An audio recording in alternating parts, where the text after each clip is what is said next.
acerca de esa fe que tiró las murallas de Jericó, esa fe que hizo que una mujer que ni siquiera era del pueblo de Israel y aparte que era una pecadora, ¿verdad? Porque todos sabemos que la palabra del Señor amonesta y rechaza la prostitución. Sin embargo, esta mujer, decía yo al final en mi oración, lo olvidé comentar, al leer la historia de esta Rahab, dice la palabra que ella escondió, ¿verdad? Escondió a los espías que venían por parte de Israel. Y dice la palabra, y todo lo que la Biblia habla, y cuando da esas detalles, es porque quiere que pongamos atención en esos detalles. Y dice que en la azotea de su casa ella los cubrió con telas de lino. Eso quiere decir que, lo leí de un comentarista, que él cree que ella dejó la prostitución. Ella no recibió a los espías para tener relaciones con ellos, sino que ella supo pues que eran espías, porque por eso les dice: yo sé y yo creo en su Dios y solo les pido que me salven a mí, y ahora sí que 1, 2, 3 por mí y todos mis compañeros.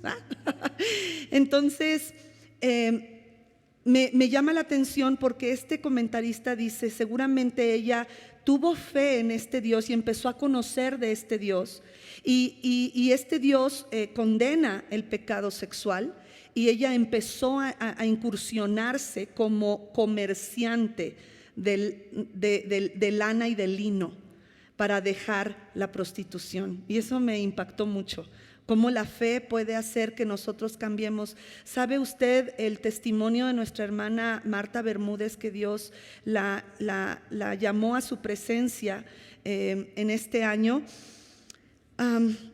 Ella escuchó hablar de Jesús a través de un grupo de AA, y ella se dedicaba a la venta de licores.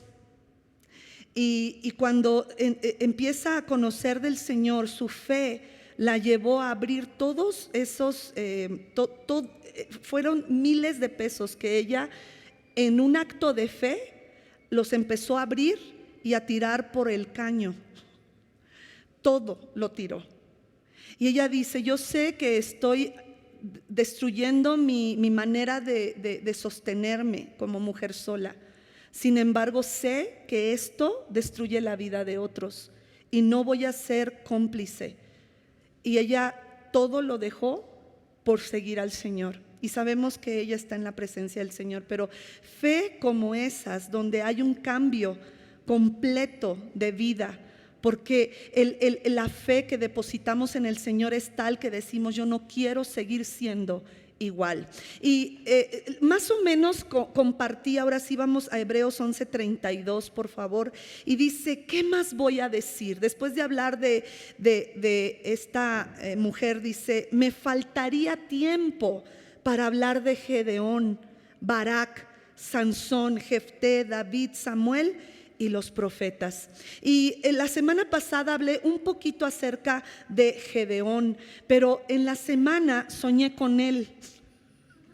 De veras, soñé la historia de Gedeón, que se estaban en ese tiempo, se estaban escondiendo en cuevas. Y cómo los madianitas llegaban con estos caballos, y dice la Biblia que no dejaban con vida al ganado, a asno, a burros.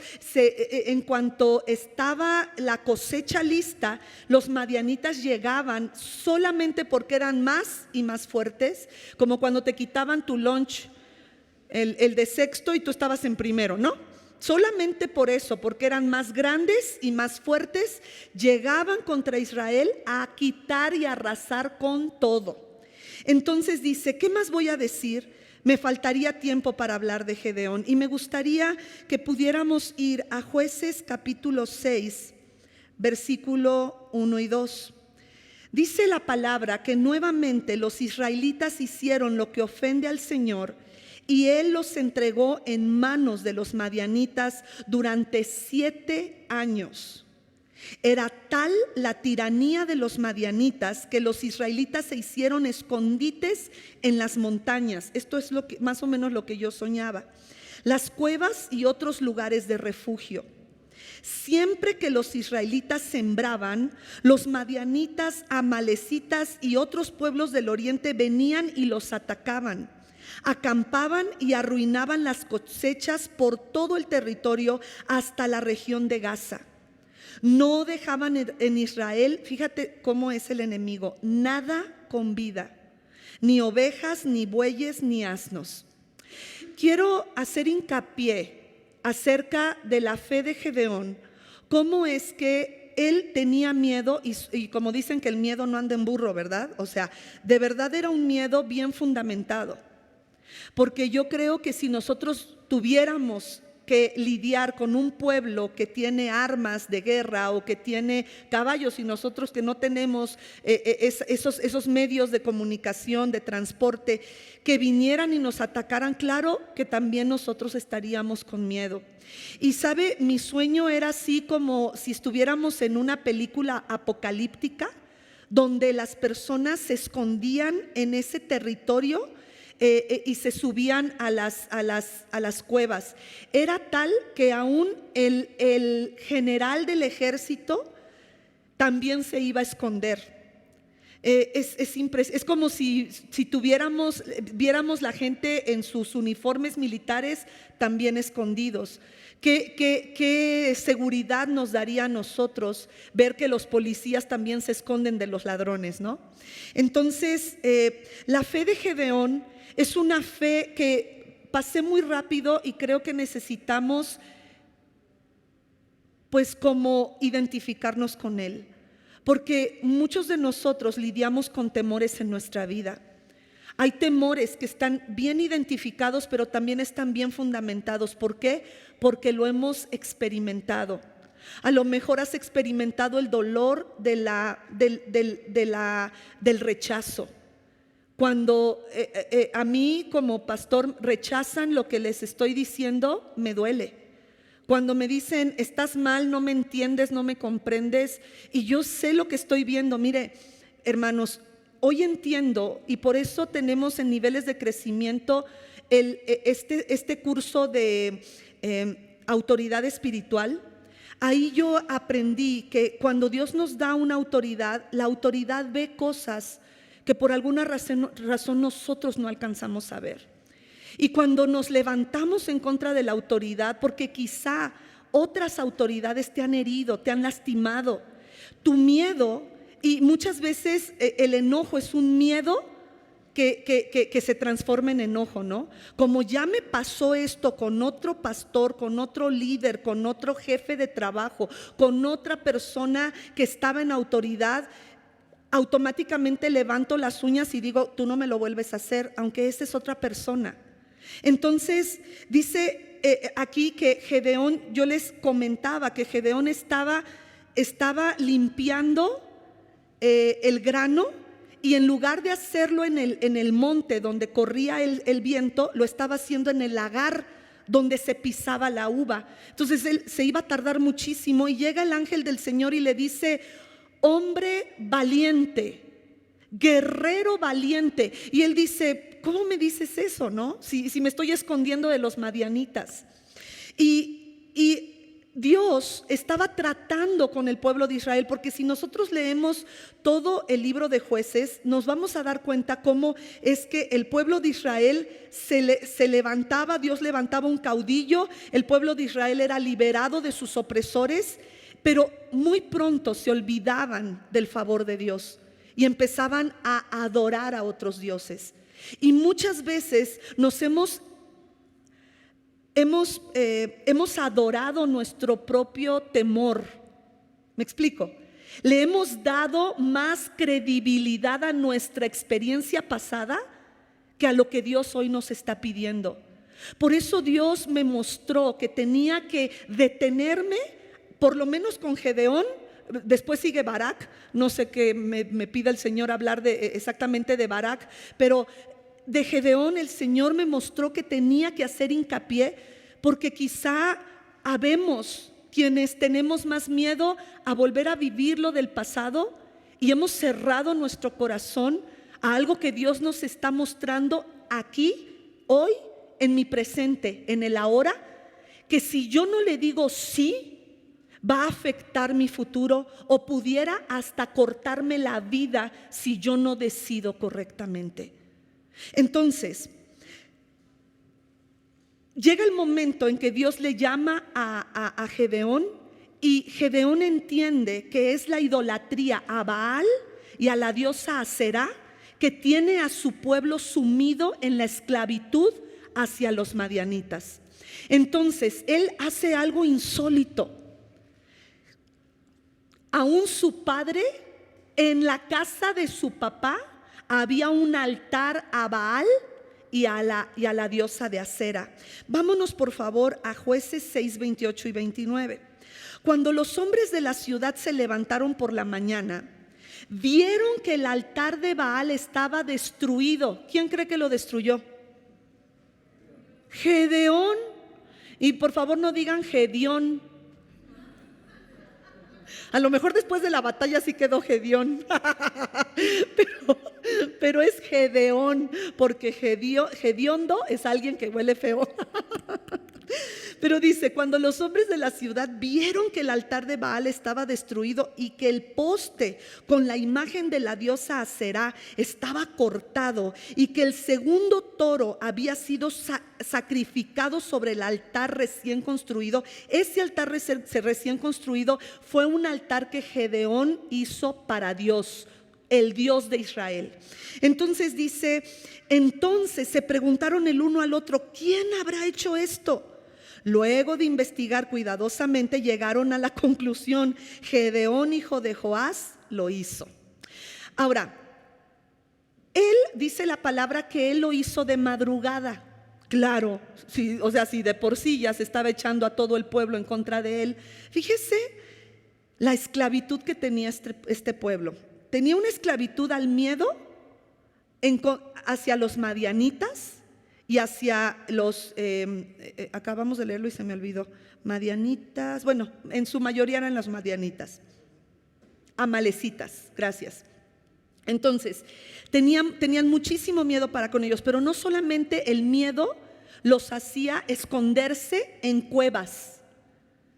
Y muchos de nosotros nos hemos escondido en cuevas de dolor, cuevas de falta de perdón, cuevas de rencor, cuevas de frustración. Y decimos, ¿sabes qué? No voy a salir de aquí porque Dios no me cuida. Es lo que estamos diciendo. Y Dios no quiere eso en nuestra vida. Fíjese, ellos estaban en esas cuevas, venía el enemigo y dice que no dejaba nada con vida. ¿Recuerdan lo que dice Juan 10:10?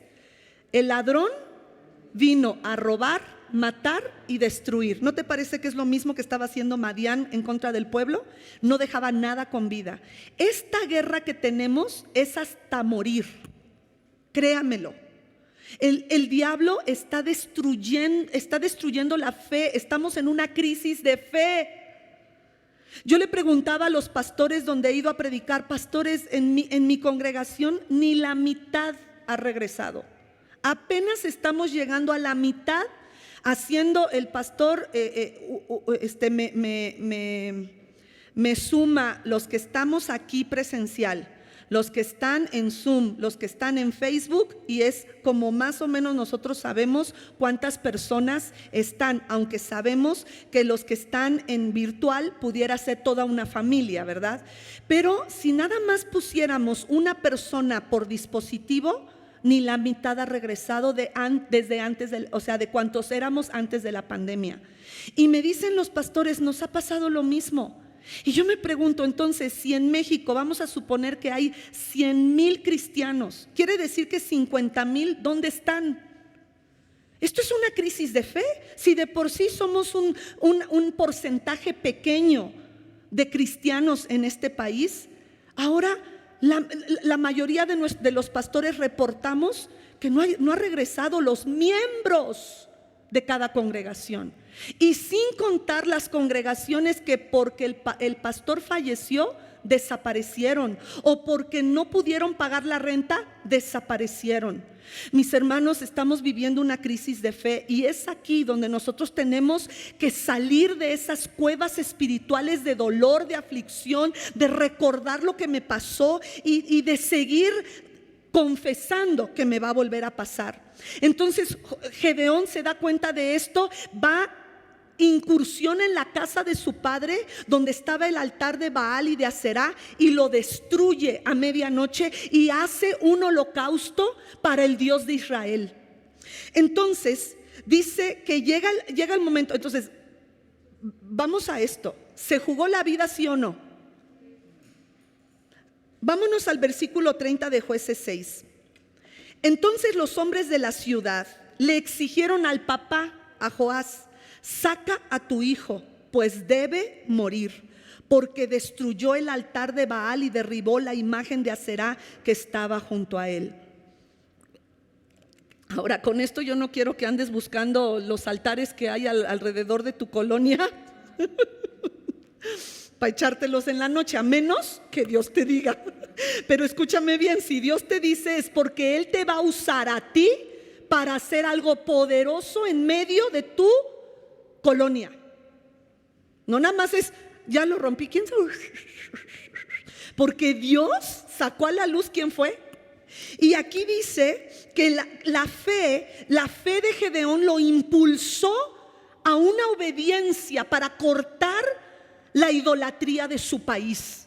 Y no solamente la idolatría, lo impulsó a tener un compromiso. Diga conmigo: necesito una fe obediente y un compromiso con Dios. ¿Por qué? Porque puedo obedecer con una fe obediente y decir: sí, lo voy a hacer, yo voy a seguir adelante, mi vida está delante del Señor y voy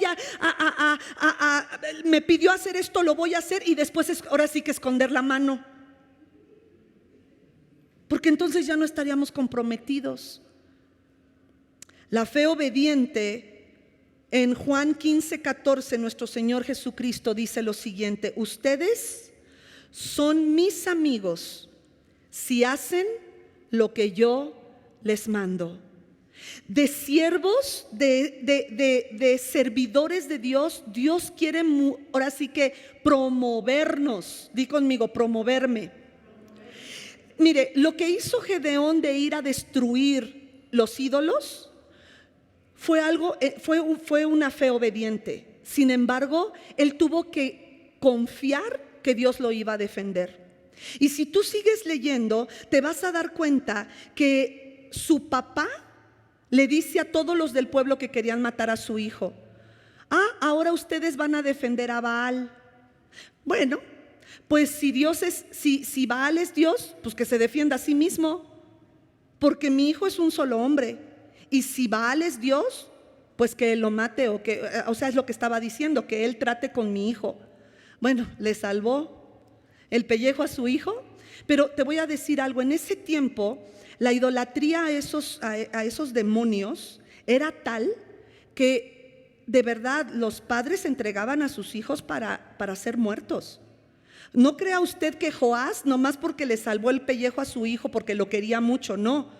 Yo creo que Dios estaba tratando ya en el corazón de Joás, como cuando llegas a compartir a una familia y esa persona te dice: ya Dios me había hecho sentir que tenía que quitar estos altares. ¿Te ha pasado con esas personas que Dios ya ha tratado en su corazón y dicen: sí, lo voy a hacer porque ya Dios me lo había mostrado?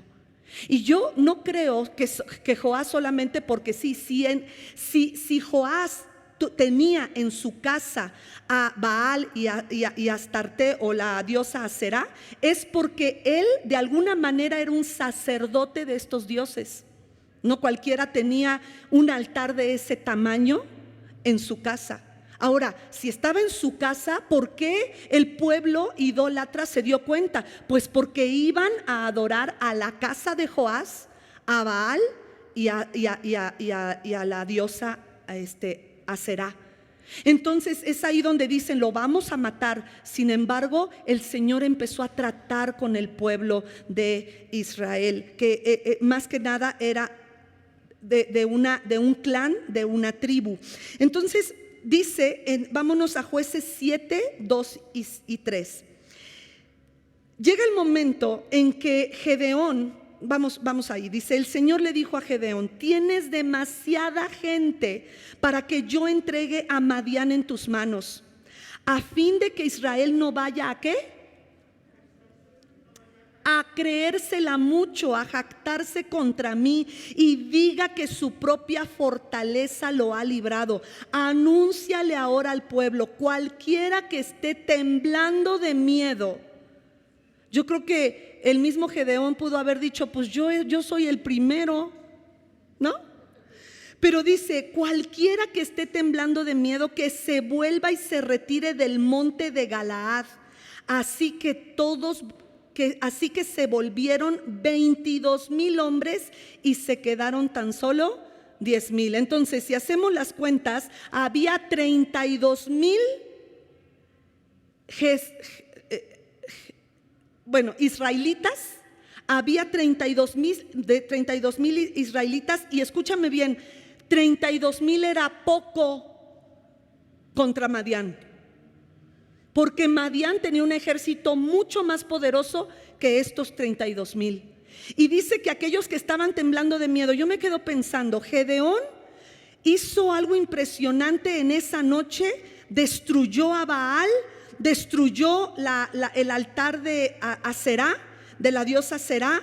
Lo buscaron para matarlo. Dios lo libra y él empieza a llamar a todo su clan para levantarse en contra de los madianitas, y llegan 32,000. Oye, yo hubiera dicho: no, hombre, mi campaña política está chidísima. Sin embargo, Dios le dice: tienes demasiada gente. Yo a lo mejor le hubiera dicho: Señor, haz las cuentas bien, chécale cuántos son del otro lado. Sin embargo, Dios le dice: son muchos. Y la fe de Gedeón, que Dios me mostraba al leer todo esto, es que él no replicó. Me estaba acordando de la réplica que hizo Ananías, el que fue a orar por el apóstol Pablo. ¿Se acuerdan?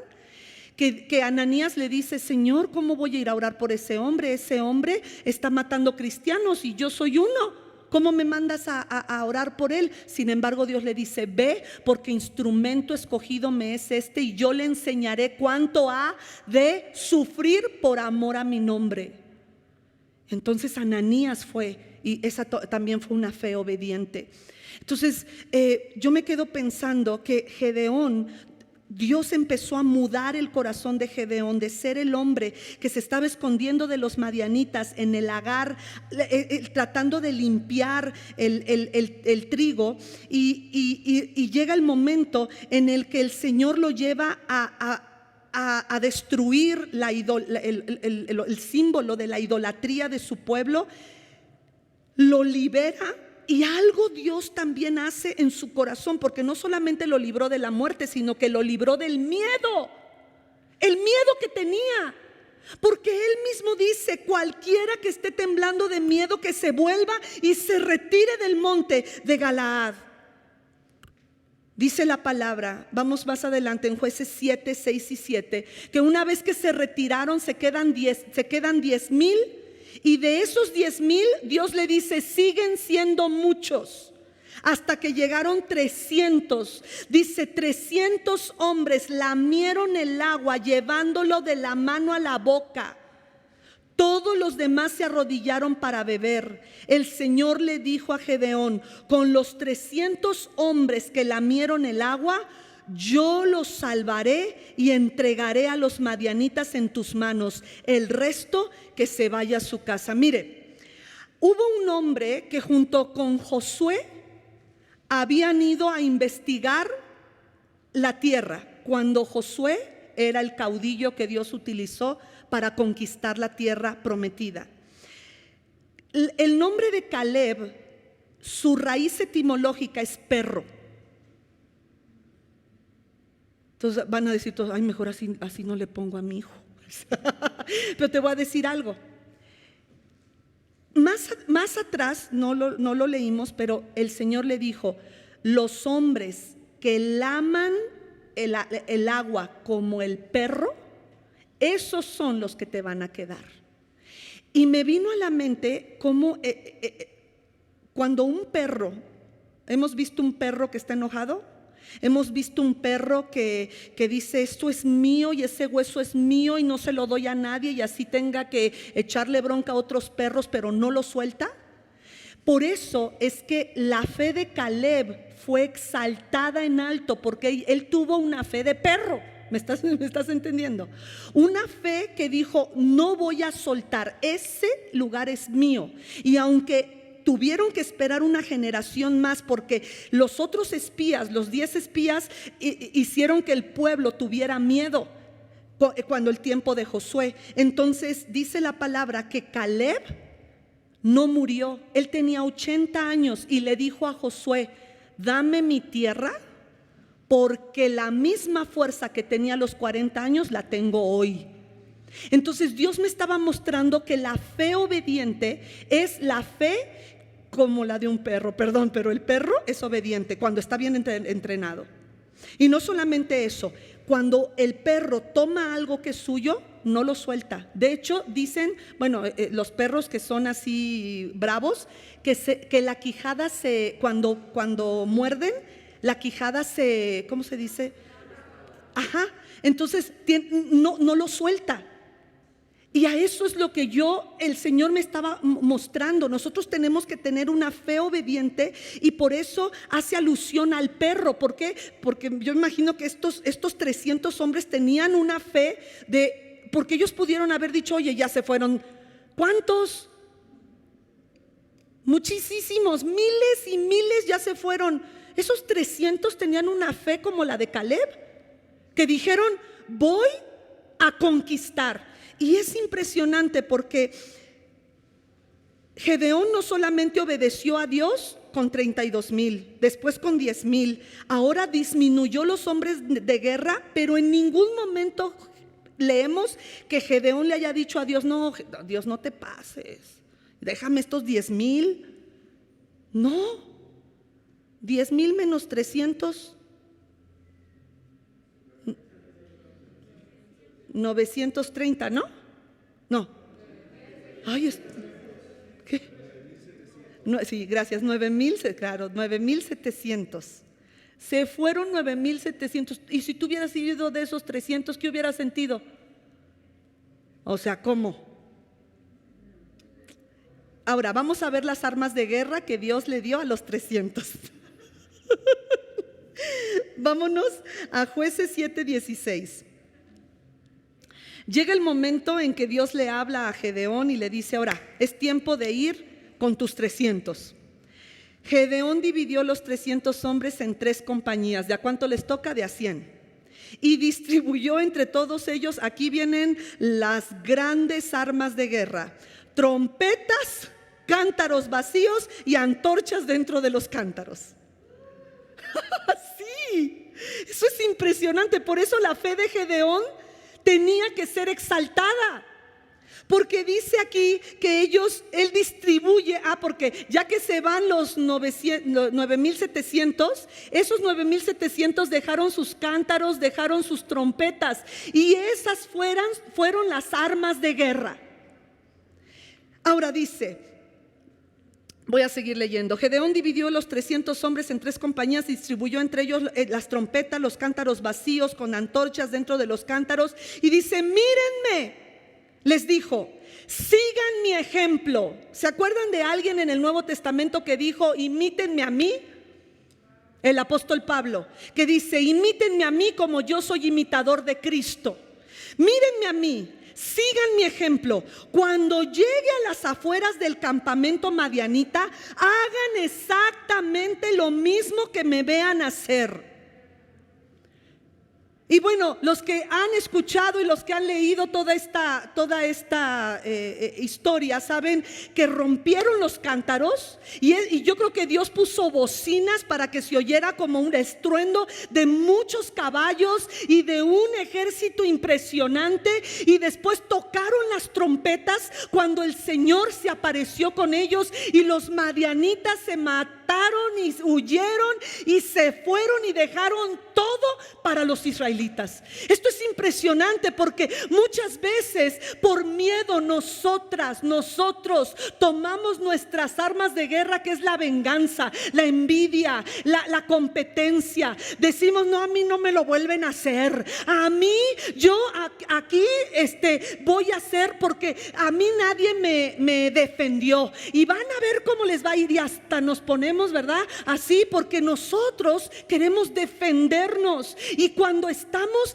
en una situación donde Dios nos pide algo inverosímil, algo que nos vuela la tapa de los sesos, y decimos: Señor, ¿cómo crees que con cántaros y trompetas vamos a defendernos de estos que no dejan nada con vida? Hoy quiero decirte que si tú estás en esclavitud, y esa esclavitud puede ser la esclavitud al tabaco, la esclavitud a la droga de cualquiera que en sus formas, la esclavitud a la pornografía, la esclavitud al pecado sexual, la esclavitud a la mentira. Hay personas que, aunque no tienen necesidad de robar, roban porque tienen un problema de cleptomanía, donde no pueden deshacerse de esa esclavitud. El diablo te tiene esclavizado y nos mete en cárceles espirituales, y el Señor nos está diciendo: ¿sabe qué simboliza la trompeta? Nuevamente, la trompeta, como lo dije cuando cayó lo de las murallas de Jericó,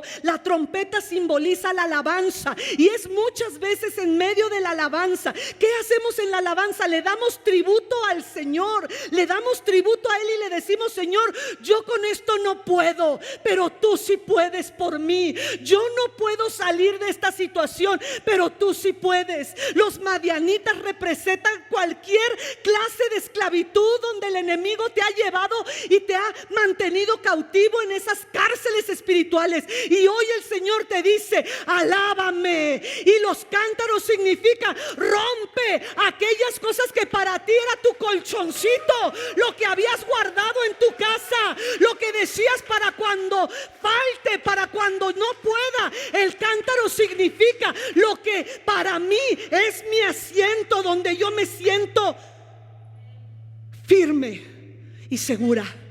Y eso es lo que Dios estaba diciendo: rompe todo. No, el cántaro simboliza algo donde se guarda dinero, agua, comida, lo que sea. Y el Señor dice: no quiero colchoncitos. Me recuerdo en el 2001 cuando yo dejé de trabajar secularmente. Yo ganaba muy bien, hermanos. Con 7 años de trabajo, Dios me permitió comprar la casa donde ahora nuestros hijos viven, donde vivimos la familia.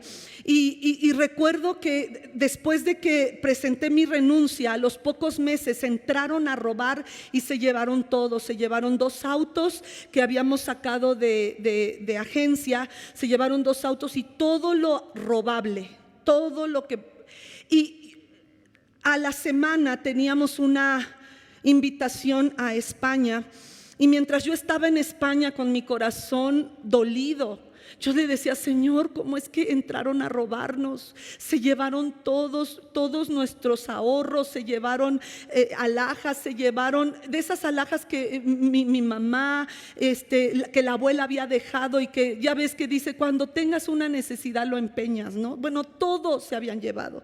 Y yo recuerdo que nos habían dejado en un cuarto los pastores que nos invitaron, y yo me puse a leer la Biblia. En ese tiempo no había Biblias electrónicas, y yo estaba con mi Biblia de carne y hueso, y me recuerdo muy bien que el Señor me dio una promesa y me dijo: nunca jamás nadie volverá a robar el fruto de tus manos, el fruto de tu trabajo. Y recuerdo que le dije: gracias, Señor, lo recibo esa palabra. Y Padre, dime por qué. Y a veces Dios no nos contesta por qué, ¿no? A veces con el tiempo empezamos a entender para qué. Y yo entendí que Dios me quitó el colchoncito. ¿Me explico? Dios me dijo: tú vas a depender de mí, solamente de mí. Y hoy quiero dar testimonio después de 21 años de haber dejado mi trabajo secular. Hoy quiero decirte que nunca nos ha faltado de comer, nunca nos ha faltado para pagar la luz, para pagar el agua, para pagar el predio. Nunca. El Señor ha sido fiel año tras año tras año. Y cuando Dios te dice: quiero que me sirvas, quiero que sepas que lo que tú haces para mí trasciende en tu generación. Quiero que sepas que cuando tienes una fe obediente, alegras mi corazón. Y yo, que soy el Rey del universo, el Rey de reyes, Dios de dioses, no permitiré que nada te falte, porque yo no voy a dejarme a mí mismo sin testimonio de quién soy yo. Por eso a Gedeón le dijo: todavía son muchos, tan solo con 300, y aquellos que laman el agua como lamen el perro, ellos son los que necesito para que me crean y que hagan lo que yo te he dicho que tienes que hacer. Aleluya. Entonces, una fe obediente necesita, punto número 1, una palabra de Dios. Por eso te digo, no te pongas a destruir ídolos a menos que tengas una palabra de Dios. La fe obediente necesita una promesa, una instrucción. ¿Se acuerda cómo fue la instrucción con Josué cuando Jericó? Vas a dar una vuelta, y así 6 días. Y en el 7º vas a dar 7 vueltas. Esas son las instrucciones, una palabra de Dios. 2, tienes que tener un llamado de Dios. Él te tiene que enviar.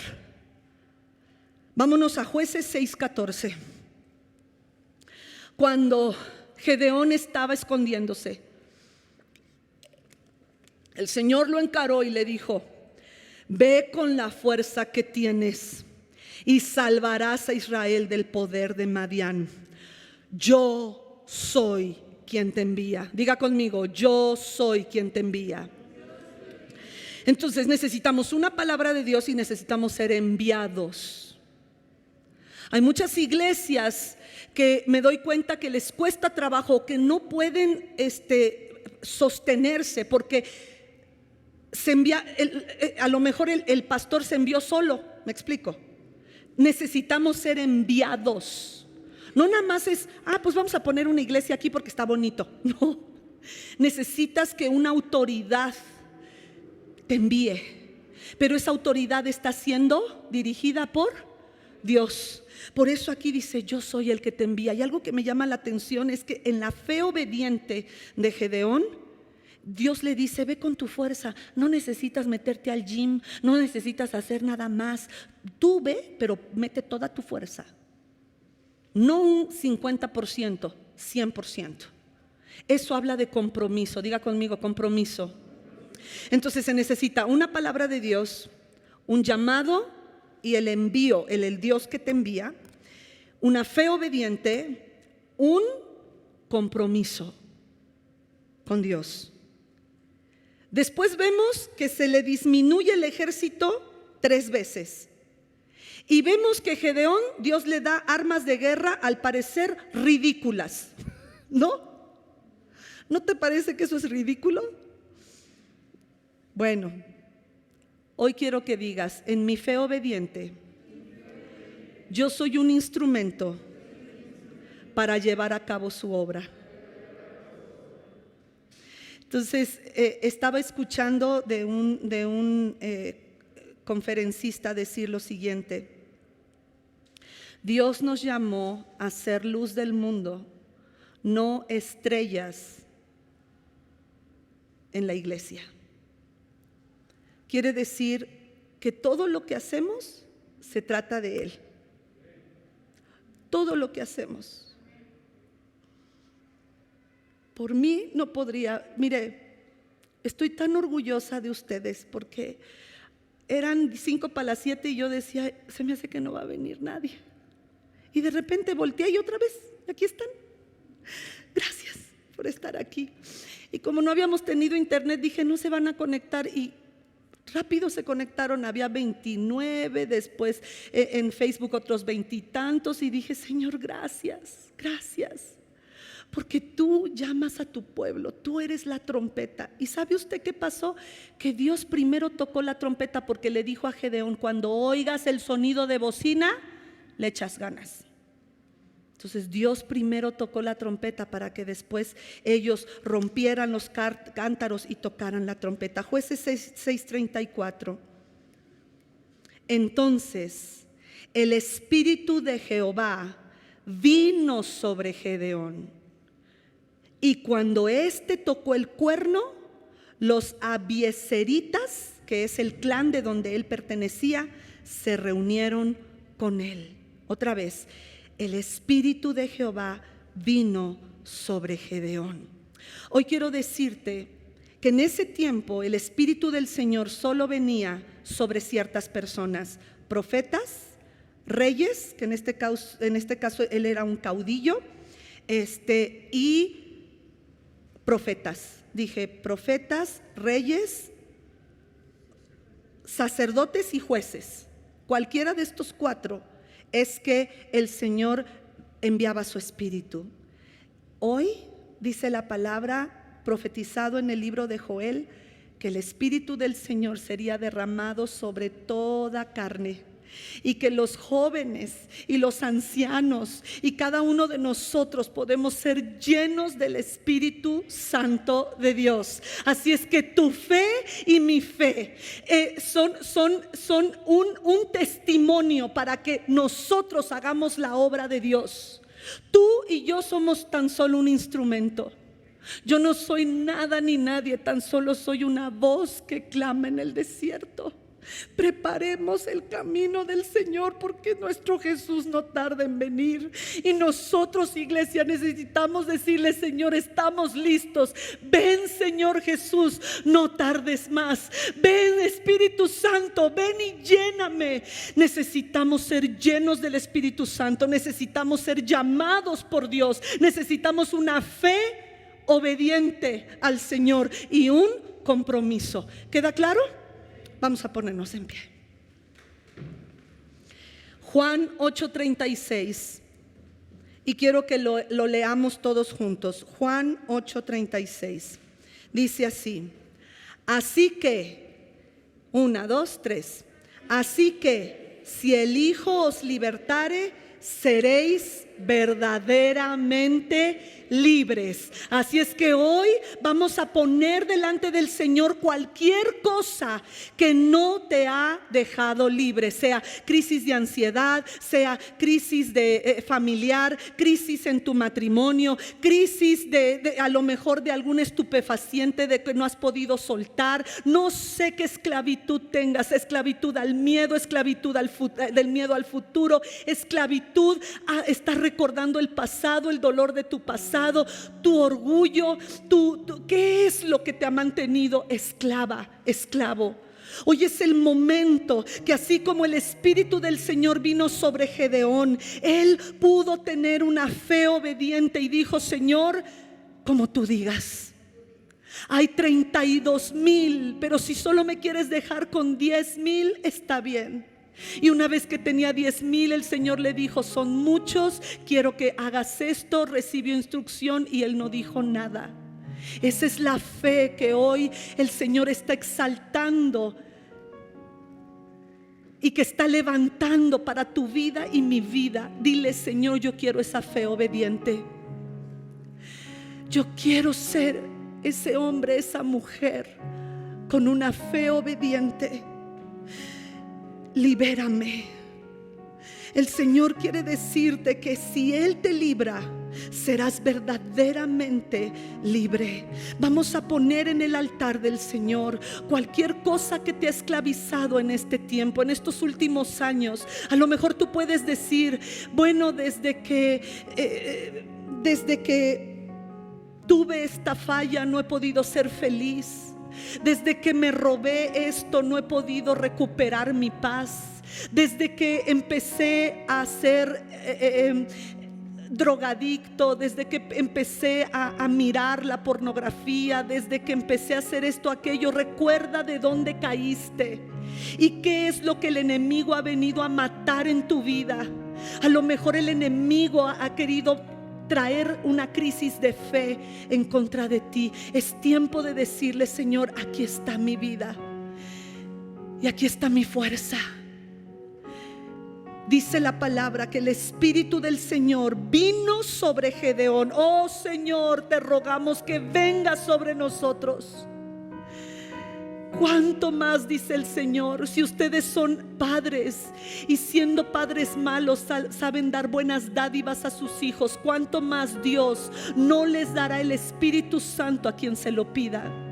Espíritu Santo de Dios, ven sobre mí, ven sobre mí, porque me siento débil.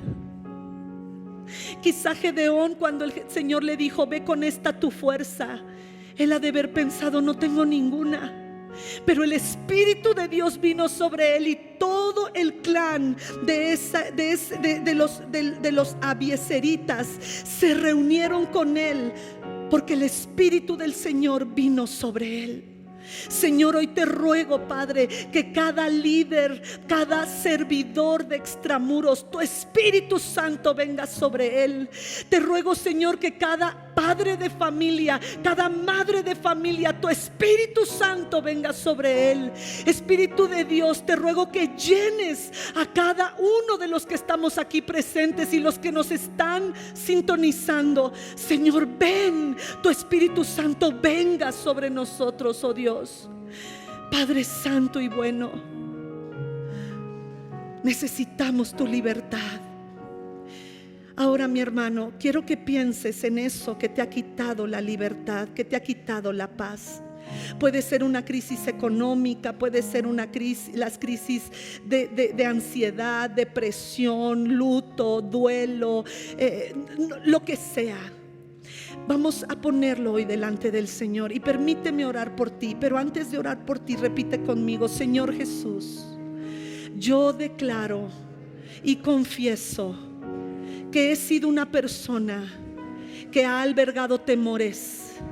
He tenido miedo a volver a vivir lo que pasé en mi pasado.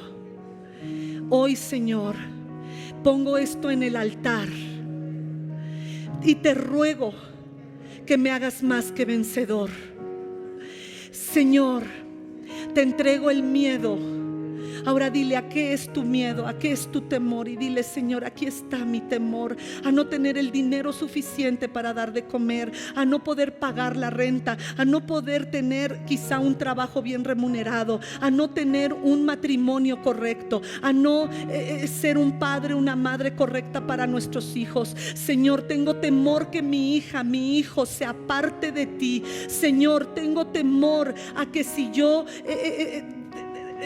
dejo esto o aquello que me estás pidiendo, me vaya a quedar sin el trabajo. Padre, hoy pongo delante de ti mi temor, mi miedo, mi angustia, la persecución de estos madianitas que me tienen en cárceles espirituales, y hoy decido salir. Y así como Jesús le dijo en esa cueva a Lázaro: Lázaro, ven fuera, Lázaro, sal fuera. Hoy el Señor está hablándote por tu nombre y te está diciendo: sal de esa cueva, sal de ese dolor, sal de esa experiencia traumática, sal de ahí, porque no serás igual a tu padre, no serás igual a tu madre, no serás igual a aquellos que te lastimaron o te hirieron.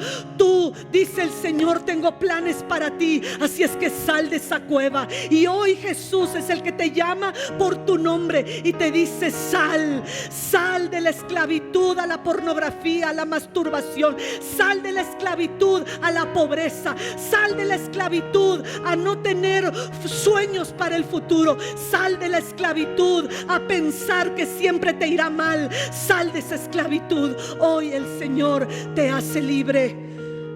Si el Hijo te libertare, serás verdaderamente libre. Gracias, Jesús. Tenemos una palabra profética, vamos a poner atención. Hermanos, ¿se oye? ¿Sí se oye? Okay, sí. No, yo no oigo nada. ¿Sí? Ahora sí se oye.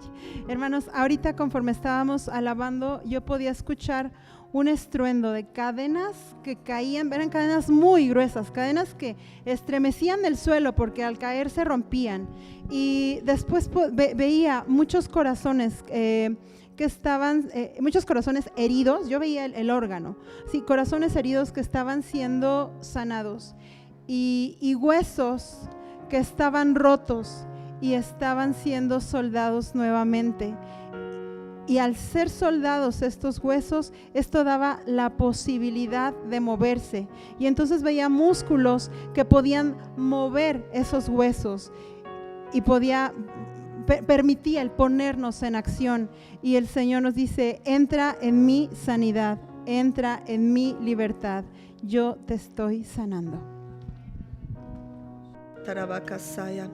Padre, ahora con la autoridad que tú nos has dado y la autoridad que tú me has dado como pastor de esta iglesia, en el nombre poderoso de Jesús, ordeno, Padre, que todo lo que tus hijos han puesto en ese altar y todo lo que los tenía esclavizados, todo aquello que los tenía en esas cárceles, en esas cuevas de dolor, de amargura, de enojo, de frustración, en el nombre poderoso de Jesús, corto hoy en el nombre de Jesús toda esclavitud. Y podemos creer lo que nuestra hermanita hoy veía y oía, ese estruendo de cadenas que caen al suelo. En el nombre de Jesús declaro que toda esclavitud, sea cual sea, cae a tierra y ya no tiene poder, se rinde sin efecto, se rinde sin poder en contra de tus hijos, en contra de tu iglesia, en contra de las familias de esta congregación.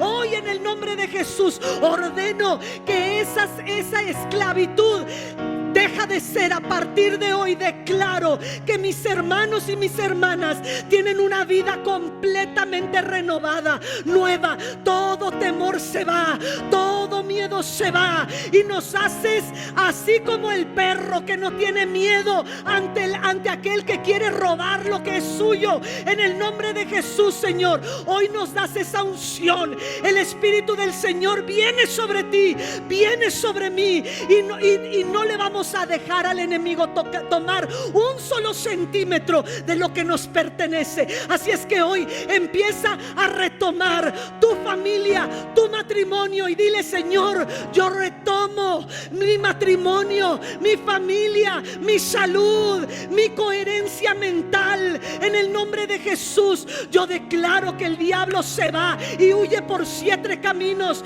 y no puede regresar. Y esto que hoy, esta victoria que hoy tú me has dado, seguiré disfrutándola el día de mañana, y el diablo no me va a avergonzar. Él huye avergonzado en el nombre poderoso de Jesús. Aleluya, porque si el Hijo os libertare, seréis verdaderamente libres. Aleluya, amén. Oh, gracias, Señor.